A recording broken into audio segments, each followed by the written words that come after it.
C'est l'heure de politique en partenariat avec l'Express et RFI. Nous recevons cette semaine François Bayrou, président du MoDem. Bonjour. Bonjour. Et merci d'avoir accepté cette invitation.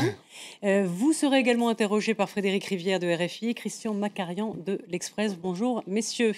Alors François Bayrou, dans votre livre de la vérité en politique, vous relatez un échange avec un chauffeur de taxi d'origine grecque. Il vous tient tête. Et vous écrivez un peu agacé, têtu comme un grec. Mais on pourrait dire de vous, François Bayrou, têtu comme un béarnais. Certains diront obstiné et comme un vieux guerrier couturé. Vous avez connu les revers électoraux, les traversées du désert, les abandons qui vous laissent au MoDem comme le général de l'armée morte avec seulement 2 députés. Mais le béarnais ne se laisse jamais abattre, combatif, une confiance en vous, indemne. Vous croyez en votre destin, en vos idées, au point de donner le sentiment de céder parfois au goût d'un pouvoir solitaire, une sorte de héros rédempteur. Vous faites partie de ces politiques qui possédaient une culture classique solide, ce qui fait que vos livres sont plus intéressants à lire que d'autres. Voilà pour le compliment, ça va peut-être pas durer. Mais en tout cas, c'est vrai que c'est un livre intéressant et bien écrit. Certains vous trouvaient frondeur et arrogant, notamment dans vos derniers livres. À but de pouvoir, vous étiez assez dur, notamment envers Nicolas Sarkozy. Aujourd'hui, vous paraissez un peu moins sévère, peut-être un peu plus doux avec les autres et peut-être avec vous-même. Alors, quelles leçons avez-vous tiré, peut-être humainement, de ces échecs électoraux ? Je suis moins sûr que vous que ce soit des échecs. L'échec législatif est un échec. Quand je dis échecs électoraux, voilà. J'ai mené des combats, pour moi, essentiels. Ces combats ne se sont pas soldés par un succès. Pour autant, quand on sème des idées, quand on sème un certain nombre de valeurs dans la tête des citoyens, des Français qui vous écoutent, ça n'est pas un échec. Il y a dans la responsabilité politique, il n'y a pas que la carrière, les postes, les honneurs, j'en ai eu mon lot et assez tôt. Il y a aussi ce qu'on doit faire pour se faire entendre et pour parler directement aux citoyens lorsqu'ils sont dans un moment aussi grave et aussi dramatique que celui que nous vivons aujourd'hui. Là, vous ne parlez pas de vous. Vous parlez... Mais vous n'avez pas peur, François Bayrou, Alors, donc je vais répondre parce que après tout, même si j'aime pas trop parler de moi, mais c'est vrai que je suis sans doute plus apaisé. C'est vrai que je suis sans doute moins batailleur. C'est vrai que je me sens un peu, je ne veux pas dire au-dessus de la mêlée, mais en dehors de la mêlée. Et c'est vrai que je trouve que vous devenez patient, peut-être ? Oui, mon lien avec les Français est un lien qui est précieux pour moi. Bon, voilà, ça fait tout ça. Ouais. Vous n'avez pas peur d'être un peu éternellement un homme politique que les Français aiment bien, qu'ils trouvent honnête, mais finalement pour lequel ils ne votent pas ? D'abord, je trouve ce jugement absolument faux. Quoi, que les Français vous aiment bien et que vous j'ai trouvent fait honnête ? 20% des voix à l'élection présidentielle de 2007, 10% à l'élection présidentielle de 2012. Ça fait beaucoup de millions de Français qui votent. Oui, mais c'est très insuffisant. Non, mais c'est insuffisant parce que vous avez une seule chose en tête, c'est le pouvoir. La victoire, je vais vous dire, monsieur, quand on engage un combat. Le pouvoir, quand il est impuissant, ça ne sert à rien. François Hollande a gagné. Le Parti socialiste a tous les pouvoirs. Ça sert à quoi ? Quelle est la réelle prise sur la vie des gens et sur la marche de la France qu'ils ont ?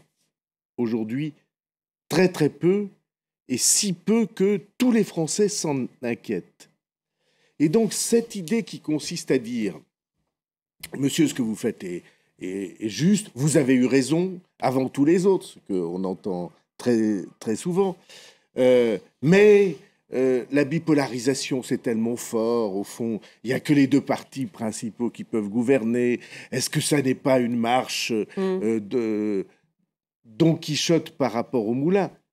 Excusez-moi, on a pu dire ça pendant longtemps. Aujourd'hui, on ne peut pas le dire.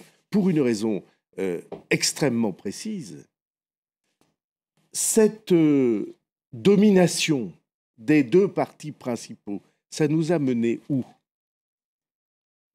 Ça fait 20 ans qu'ils ont tous les pouvoirs à eux tout seuls. Et regardez la situation du pays. Si on n'accepte pas de remettre en cause les raisons qui nous ont amenés à cette situation désespérante, alors ça ne sert à rien d'être homme politique ou observateur. Écoutez ce que disait Marine Le Pen, c'était ce matin sur France Inter. Il était question que je passe ce sonore un peu plus tard, mais puisque vous évoquez le sujet, je vous propose de l'écouter et vous réagissez.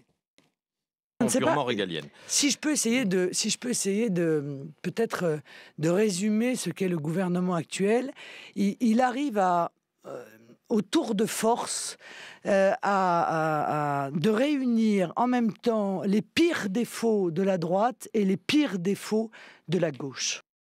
Alors, après, elle développe, bien sûr, le laxisme et l'ultralibéralisme de la droite et le laxisme pour la gauche. Politique. Je ne suis pas dans ce champ-là. La situation du pays, elle est la responsabilité des deux partis principaux qui se sont succédés au pouvoir et qui n'ont pas entre nous marqué de rupture fantastique entre les politiques suivies. La principale cause de la crise, qui est dans tous les esprits, c'est que à chaque échéance électorale depuis 20 ans, on a raconté aux gens des histoires. J'ai une différence fondamentale avec Marine Le Pen. C'est que je considère que les solutions qu'elle avance conduiraient la France. Oui, mais il importe de le dire. Parce qu'autrement, si on reste dans l'ambiguïté, on ne mène pas le débat politique comme il faut. Les solutions qu'elle avance, la sortie de l'euro, le changement de la société française, conduiraient le pays au pire de son histoire. Et en peu de mois. Voilà ce que je crois. Et donc le devoir qui est le nôtre, c'est à la fois de proposer un changement dans la vie politique du pays et dans la direction politique du pays et de refuser les extrêmes qui nous conduiraient au pire. François Bayrou, dans votre livre, vous insistez fortement sur la notion de vérité, justement, en politique. C'est même le titre. C'est même le titre. Et vous le développez avec des références philosophiques qui laissent à réfléchir au lecteur. Est-ce que, selon vous, François Hollande et les socialistes actuellement au pouvoir sont dans le déni, c'est-à-dire qu'ils essaient de nier la réalité? François Hollande a un problème, qui est que sa campagne électorale, son parti politique, l'idéologie dominante dans sa majorité sont à peu près le contraire de la politique qu'il va être obligé de suivre. Cette contradiction-là, fondamentale, c'est le problème de François Hollande. C'est ce qui l'empêche d'agir et de s'exprimer comme par ailleurs il essaie de le faire. Je pense à sa conférence de presse du mois de novembre. Ce ne sont pas là les qualités d'un homme d'État. Bon, il a fait ce que vous recommandiez de faire. C'est-à-dire qu'il a, comme ses prédécesseurs, choisi la victoire d'abord en tenant aux Français le langage qui était le moins dérangeant et le plus séduisant. Et puis ensuite, il se trouve devant la réalité. Au temps où il menait la campagne électorale, il devait penser, comme tous ses prédécesseurs, gagnons d'abord, on verra bien après. C'est quand même le meilleur moyen d'agir pour avoir le pouvoir. Pas du tout, monsieur. C'est exactement le contraire. Comment vous pouvez agir sans le pouvoir? Vous êtes confronté aujourd'hui à cette réalité. Si vous n'avez pas le pouvoir, vous pouvez pas agir. Si vous aviez eu le temps de lire le livre, c'est la thèse principale de mon livre. Si vous gagnez en racontant des histoires aux gens, après, vous ne pouvez pas gouverner. Mais si vous dites la vérité, vous ne gagnez pas. Donc. Vous vous trompez complètement. D'abord, ce que vous dites, excusez-moi, ce n'est pas une polémique avec vous. Bien sûr. Mais je vais le dire, ne prenez pas mal ce que je vais dire. Ce que vous venez de dire est incroyablement méprisant pour les citoyens. Pourquoi? Parce que ça veut dire, monsieur, les citoyens, ils veulent qu'une chose, c'est être trompés. Et vous, qui êtes un observateur, donc un défenseur normalement de la vérité, vous applaudissez. Non, mais on est dans le registre du constat, pas du jugement. Vous avez... mais même votre chauffeur de taxi, monsieur, dont vous relatez, vous le dit. Mais lui est chauffeur de taxi. Il vous le dit. Il n'est pas journaliste à RFI.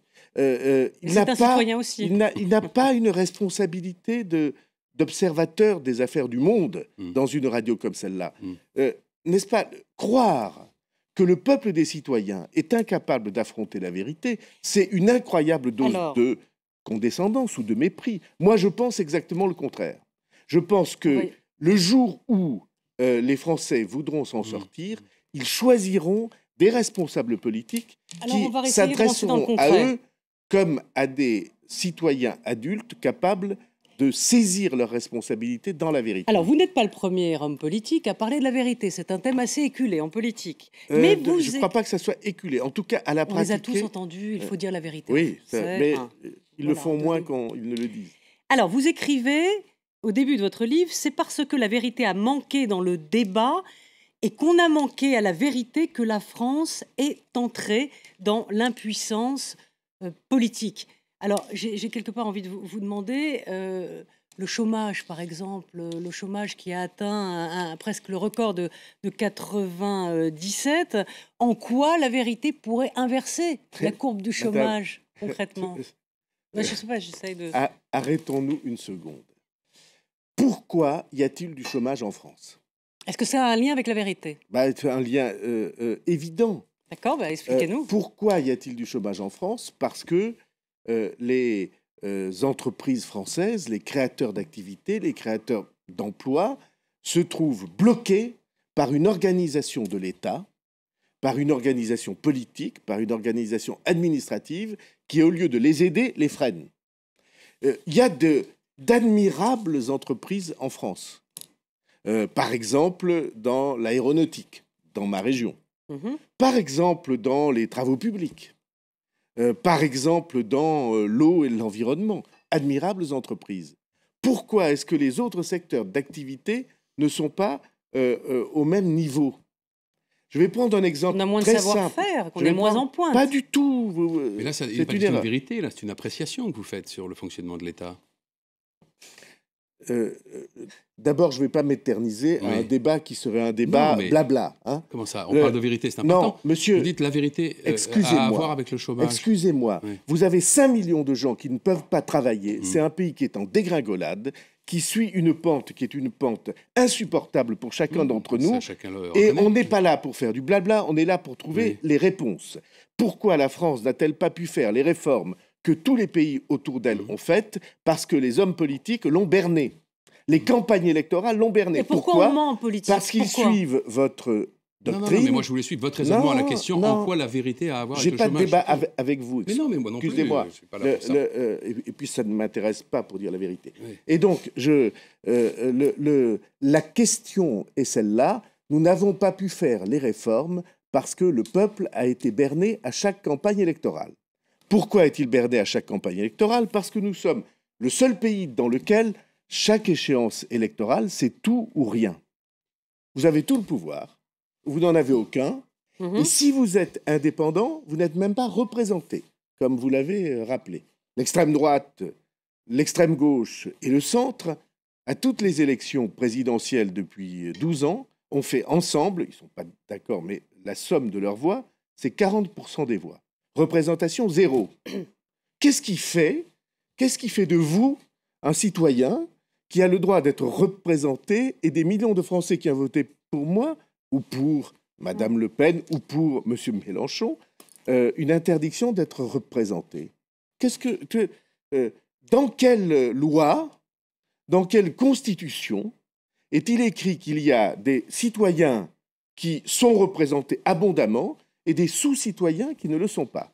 Or, il se trouve que quand il n'y a pas pluralisme dans la représentation, la vérité qui vient du débat ne peut pas apparaître. C'est une question d'institution. Est-ce que ça n'a pas... C'est une cause, l'institution. Mais il y a une histoire de courage politique aussi, le courage politique. Ça compte beaucoup, mais le courage politique, il est paralysé en raison de ce mécanisme que je décris, qui est que pour gagner, il faut choisir la démagogie maximale. Eh bien, ceci nous empêche de progresser. Par exemple, il a été impossible de poser la question du droit du travail. Il a été impossible de poser la question du temps de travail. Alors, il a été impossible de poser... Dans les blocages que vous avez énumérés, institutionnels et administratifs, vous incluez Les droits sociaux, est-ce que, par exemple, vous pensez que le modèle allemand, qui a consisté à une certaine régression de droits sociaux, serait susceptible de débloquer la situation en termes d'emploi? Je pense que la France a son modèle et que ça n'est pas exactement le modèle allemand. Mais j'ai l'autre soir, dans une émission grand public, apporté les 2 volumes du droit du travail suisse et du droit du travail français. Le droit du travail suisse, il fait 100 pages de petit format, c'est-à-dire qu'il est lisible par tout un chacun. Le droit du travail français, le volume, il pèse plus de 2 kilos et il fait plus de 2000 pages, c'est-à-dire qu'il est illisible par qui que ce soit. Ce qui veut dire que tous les artisans... C'est un carcan. Ça n'est pas un carcan, c'est un labyrinthe. C'est pire. Parce que ça crée une peur. François Hollande a dit qu'il voulait s'attaquer à ces lourdeurs de l'administration. Qu'il le fasse, et je l'approuverai. Ça prouve que le combat des idées finit par avancer, finit par faire avancer les choses. Vous voyez, alors vous disiez, en quoi le chômage est-il concerné par cela? Parce que l'absence de vérité dans le débat public nous a empêchés de poser les questions qui sont les questions même du retard de la France. Et qui sont les questions même de la paralysie du pays, en face de la création d'emplois et la création de richesses. Alors, merci. La première partie s'est écoulée, ça passe vite. On se retrouve, je vous propose, en quelques instants, après un flash d'information tout de suite.